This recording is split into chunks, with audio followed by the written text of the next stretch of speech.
भारतीय सरकार ने आखिरकार ट्रंप हुकूमत के सामने घुटने टेक दिए और रूसी तेल की खरीदारी के हवाले से भारतीय रिलायंस कंपनी के यूजर ने भारत की स्ट्रेटेजिक खुद मुख्तारी बेनकाब कर दी। भारत कई साल तक रूस का तेल खरीद कर अरबों डॉलर कमाता रहा। अमरीकी दबाव पड़ते ही एक दिन में घुटने टेक दिए। वॉशिंगटन पोस्ट की रिपोर्ट के मुताबिक ट्रंप के 50% टैरिफ के सामने मोदी सरकार ने रूसी तेल की खरीदारी तर्क कर दी। रिलायंस एंड रॉसनेफ्ट का रूस से 10 साल तेल की खरीदारी का माहिदा अमरीकी पाबंदियों के सामने कागज़ का टुकड़ा साबित हुआ। मोदी के करीबी साथी अरबपति मुकेश अंबानी ने भी अमरीकी हुक्म मानकर रूसी तेल खरीदना छोड़ दिया। मोदी हुकूमत का खुद मुख्तारी का नारा झूठा साबित, फैसला अमरीका के हुक्म पर हुआ। वॉशिंगटन पोस्ट के मुताबिक भारतीय कंपनी रिलायंस की रूस से तेल की खरीदारी 33 अरब डॉलर मालियत से जायद थी। ट्रंप के मुशीरों ने यूक्रेन जंग को मोदी की जंग कहकर भारत को आलमी सतह पर शर्मिंदा कर दिया। भारत अब रूस नहीं, मशरिक़ वुस्ता और अमेरिका से महंगा तेल मांगने पर मजबूर है। रूसी तेल का सियासी क्रेडिट लेने वाला भारत अब तिजारत बचाने के लिए वॉशिंगटन की लाइन पर आ गया। 1 दिसंबर से रिलायंस की जमकर रिफाइनरी रूस के अलावा दीगर ममालिक के खाम तेल पर चलाई जाएगी। ट्रंप इंतजामिया ने वाज़ेह पैगाम दिया कि रूसी तेल के साथ भारतीय तिजारती मुआहदे पर पेशरफ्त नहीं हो सकती। भारतीय सरकार की जानिब से आखिरकार ट्रंप हुकूमत के सामने घुटने टेक दिए गए। रूसी तेल की खरीदारी के हवाले से भारतीय रिलायंस कंपनी के यूजर ने भारत की स्ट्रेटेजिक खुद मुख्तारी को बेनकाब कर दिया। भारत कई साल तक रूस का तेल खरीद कर अरबों डॉलर कमाता रहा। अमरीकी दबाव पड़ते ही एक दिन में घुटने टेक दिए। इसी पर बात करते हैं। दिफाई तज्जियाकार ब्रिगेडियर रिटायर्ड हारिस नवाज साहब ने हमें ज्वाइन किया है। हारिस साहब, बहुत शुक्रिया वक्त देने के लिए।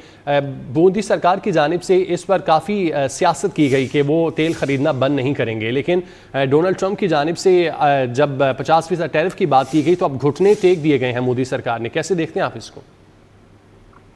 बिल्कुल, ये अपनी खुद मुख्तारी की बात करते थे, ये सारी बेनकाब हो गई है। और खास अगर रिलायंस का 10 साल का तेल का मादा था अमेरिकन कंपनी के साथ, ये बिल्कुल कागज के टुकड़े की तरह रद्दी के टुकड़े में फेंक दिए गए। और मोदी के करीबी जो अरबपति मुकेश अंबानी का असल में था ये सारा बिजनेस था। और उसके बाद अमेरिकी हुक्म के आगे उन्होंने एकदम रूसी तेल खरीदना छोड़ दिया और भारत रूसी तेल से अरबों डॉलर कमा रहा था। और अमेरिकी दबाव पड़ने पर एक दिन में चुप करके बैठ गए, क्योंकि उन्होंने बहुत ज्यादा 40-50% लगाए थे। वो इनके ऊपर बहुत ज्यादा हैवी हुआ था और इनकी पूरी बिजनेस कम्युनिटी इनके पीछे लगी हुई थी। और अब रिलायंस के रूसी तेल सौदों की माली तकरीबन 33 अरब डॉलर से जायद थी और ये अमेरिकी दबाव से सारा उलट पासा पलट गया। और उन्होंने जाहिर है ट्रंप के वकीलों ने यूक्रेन जंग के बाद मोदी को कहा था कि ये सबसे ज्यादा मोदी की उनको सपोर्ट कर रहे रशिया को, इसकी वजह से बंद कर दिया गया। और अब रूसी तेल का नारा लगाकर सस्ती तेल देने वाला भारत तिजारत बचाने के लिए खामोशी से चुप करके घुटने टेक के अमेरिका के आगे हाथ जोड़ के खड़ा हो गया।